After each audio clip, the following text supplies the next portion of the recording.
News of the people, by the people, for the people.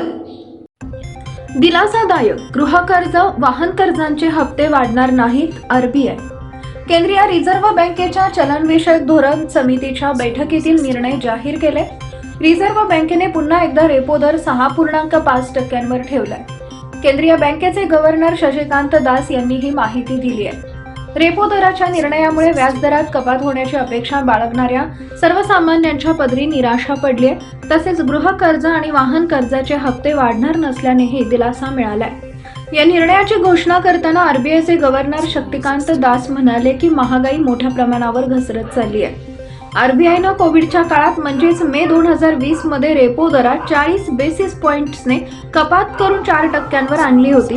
त्यावेळी Covid महामारीनं संपूर्ण अर्थव्यवस्थेवर परिणाम केला होता। परिणामी मागणी मंदावली, उत्पादनात कपात झाली आणि नोकऱ्या कमी झाल्या। तेव्हापासून महामारी कमी झाल्यानंतर उच्च चलनवाढीचा सामना करण्यासाठी आरबीआयने रेपो दर 250 अंकांनी 6.50% वाढवलाय। रेपो रेट म्हणजे काय?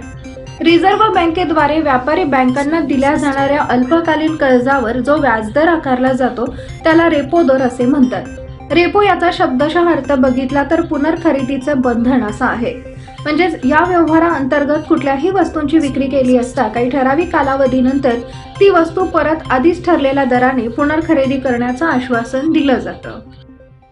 पीपल न्यूज पाहण्यासाठी चॅनलला सबस्क्राईब करा व बेल आयकॉनला प्रेस करा।